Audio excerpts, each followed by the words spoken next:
Los materiales sólidos han sido convenientemente agrupados en tres categorías básicas, siguiendo un esquema basado principalmente en la composición química y en la estructura atómica. Los podemos clasificar en metales, cerámicos y polímeros. La mayoría de los materiales encajan en un grupo o en otro. También existen los materiales compuestos que se han diseñado a partir de combinaciones de dos o más materiales diferentes. Para muchos materiales, los enlaces atómicos reales son mezclas de dos o más de los tipos de enlace denominados puros, es decir, los iónicos, covalentes, metálico y de Van der Waals. Existen enlaces mixtos, como los metálicos iónicos, así como covalentes iónicos y covalentes metálicos. Para representar todas estas combinaciones de enlaces, se han creado un esquema llamado tetraedro de enlace. En él se aprecia una graduación continua entre los tipos de enlaces puros. El grado de cualquiera de los tipos de enlace dependerá de las posiciones relativas de los átomos constituyentes en la tabla periódica. Cuanto mayor sea la diferencia de electronegatividades entre los átomos, tanto más iónico resultará el enlace. Por el contrario, cuanto más pequeña sea dicha diferencia, mayor será el grado de covalencia del enlace. El carácter iónico entre los elementos, por ejemplo A y B, siendo A el más electronegativo, se puede determinar por la siguiente ecuación. Los materiales sólidos se pueden clasificar de acuerdo con la regularidad con que los átomos o iones se sitúan unos respecto de otros. Como los materiales cristalinos, en estos los átomos se sitúan en una disposición repetitiva o periódica a lo largo de grandes distancias atómicas, siguiendo una pauta ordenada de largo alcance. Durante la solidificación, los átomos se colocan siguiendo un patrón tridimensional repetitivo, en el que cada átomo está unido a sus átomos vecinos. Todos los metales, muchos cerámicos y ciertos polímeros forman estructuras cristalinas en condiciones normales de solidificación. Otros materiales son amorfos, también denominados no cristalinos. Son aquellos que no adoptan ningún orden atómico de largo alcance.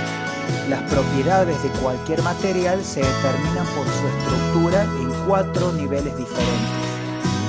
La estructura atómica, en la que definimos qué átomos están presentes y qué propiedades poseen. Arreglo atómico, cómo están posicionados los átomos entre sí y qué tipo de enlace, si los hubiera, existe entre ellos. La microestructura, qué secuencia de cristales existe en un nivel tan pequeño que no es visible al ojo humano. Y la macroestructura, como las microestructuras que se ajustan para hacer un material más grande. El orden característico de los sólidos cristalinos nos permite tener una imagen de todo un cristal examinando solo una pequeña parte de él. Podemos imaginar que un sólido se forma apilando bloques de construcción idénticos, así como una pared de tabiques se forma apilando tabiques individuales idénticos.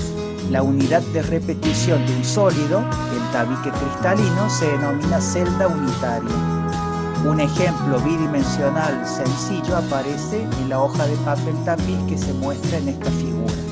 Hay varias formas de escoger el patrón de repetición o celda unitaria del diseño, pero la mejor opción suele ser la más pequeña que muestre claramente la simetría característica de todo el patrón. Un sólido cristalino puede representarse mediante una matriz tridimensional de puntos, cada uno de los cuales representa un entorno idéntico dentro del cristal. El orden atómico en sólidos cristalinos indica qué grupos pequeños de átomos forman un patrón repetitivo. Por ello, en la descripción de estructuras cristalinas se subdivide la estructura en cantidades pequeñas que se repiten, denominadas celdas unitarias. Las celdas unitarias de la mayoría de las estructuras cristalinas son paralelepípedos o prismas con 3 conjuntos de caras paralelas, uno de los cuales se dibuja dentro del agregado de esferas de la siguiente figura. La celda unitaria es la unidad estructural fundamental y define la estructura cristalina mediante su geometría y por la posición de los átomos que la componen. Existen muchas estructuras cristalinas diferentes y es conveniente agruparlas según las configuraciones de celda unitaria. Para ello se estableció un sistema de coordenadas X, Y, Z con origen en uno de los vértices de la celda unitaria y en el que cada uno de los ejes X, Y y Z coincide con una de las tres aristas del paralelepípedo que salen de ese vértice. La geometría de la celda unitaria se define en términos de 6 parámetros mostrados en esta figura y en ocasiones suelen denominarse parámetros de red de la estructura cristalina. Tenemos 3 longitudes axiales, A, B y C, y 3 ángulos interaxiales, alfa, beta y gamma. Existen 7 posibles combinaciones de los parámetros de red y cada una de ellas representa un sistema cristalino diferente.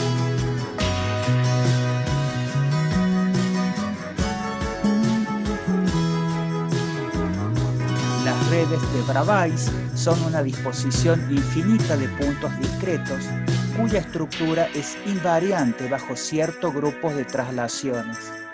Se ha demostrado que solo existe una única red de Bravais unidimensional, 5 redes bidimensionales y 14 modelos distintos de redes tridimensionales. Las celdas unitarias tridimensionales son paralelepípedos que constituyen la menor subdivisión de una red cristalina que conserva las características generales de todas las retículas, de modo que por simple traslación de la misma puede reconstruirse la red al completo en cualquier punto. En un sólido cristalino, cuando la disposición periódica y repetida de átomos a lo largo de la totalidad de la muestra es perfecta, el resultado es un monocristal. En la naturaleza existen especies monocristalinas, pero también estas se producen artificialmente, aunque es difícil de conseguir porque las condiciones ambientales se han de controlar cuidadosamente. Si los extremos de un monocristal crecen sin limitación externa, el cristal adopta una forma geométrica regular con caras planas. La mayoría de los sólidos cristalinos se componen de un conjunto de muchos cristales pequeños, denominados granos. Estos materiales son conocidos como policristalinos. Cuando un material cristalino se encuentra en estado líquido y comienza a solidificarse, se forman pequeños cristales o núcleos en varias posiciones, con orientaciones cristalográficas aleatorias.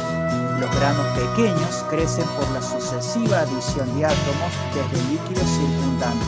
Los extremos de granos adyacentes interaccionan entre sí al finalizar el proceso de solidificación. La orientación cristalográfica varía de un grano a otro. Además, se producen irregularidades en la disposición atómica en la región en donde se unen los granos, denominadas límites de grano. Los cristales perfectos se encuentran solo como ilustraciones en los libros de texto y en los modelos de 3 dimensiones. Los cristales reales nunca son absolutamente perfectos, aunque sus imperfecciones pueden, en algunos casos, hacer de ellos cristales fascinantes de gran belleza. Las propiedades de algunos materiales están profundamente influenciadas por la presencia de imperfecciones. En consecuencia, es importante tener un conocimiento de los tipos de imperfecciones que existen y de cómo afectan al comportamiento de los materiales. Para propósitos de estudio, los defectos o imperfecciones se clasifican como defectos puntuales, defectos lineales, defectos interfaciales o de límite de grano. Dentro de los defectos puntuales en los metales podemos mencionar las vacantes de red. Todos los sólidos cristalinos contienen vacantes. Es el más simple de los defectos puntuales. El número de vacantes de equilibrio está dada por la siguiente expresión.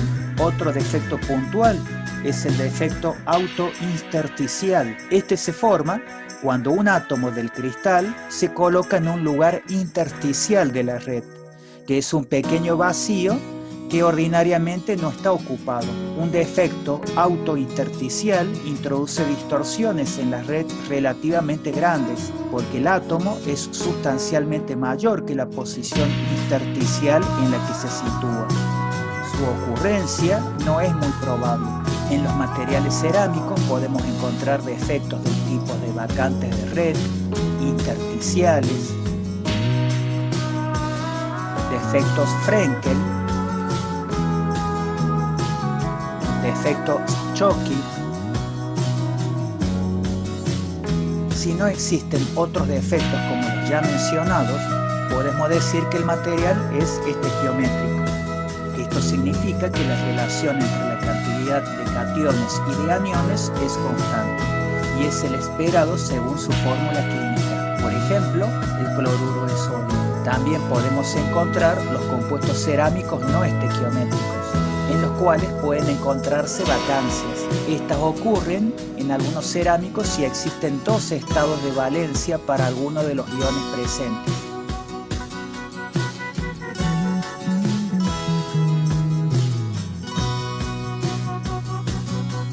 Volviendo a los metales, tenemos que mencionar que no es posible obtener un metal puro que contenga solo un tipo de átomo, ya que siempre hay impurezas o átomos extraños, que en ocasiones son defectos puntuales de la red cristalina. Normalmente los metales se alean para mejorar la resistencia mecánica y la resistencia a la corrosión.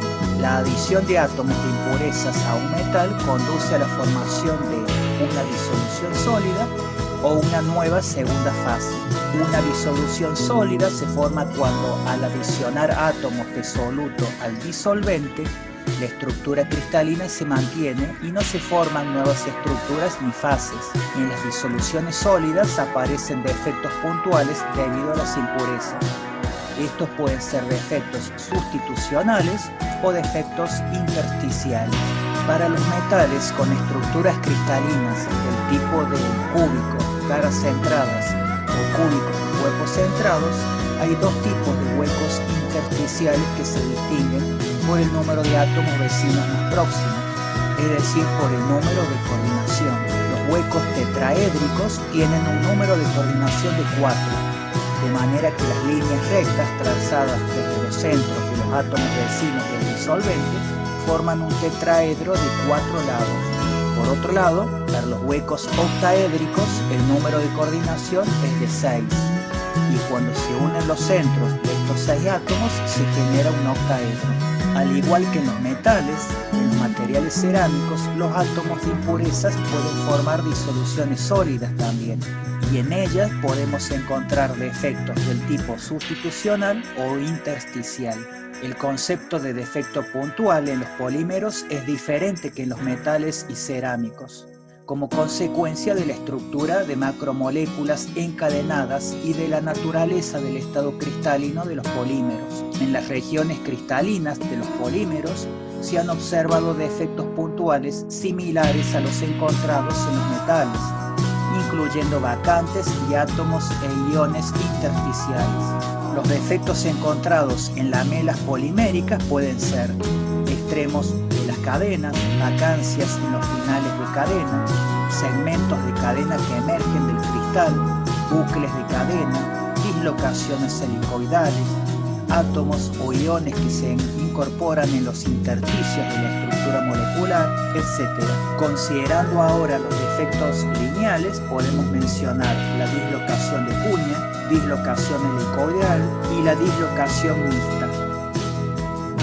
Y como defectos interfaciales o de límite de grano, mencionamos las superficies externas, límites de grano, límites de fase, límites de macla, fallas de apilamiento, paredes de dominio ferromagnético, y también existen defectos volumétricos. En todos los materiales sólidos existen otros defectos que son mucho mayores que los descritos, como poros, grietas, inclusiones extrañas y otras fases. Se introducen normalmente durante las etapas de fabricación y procesamiento.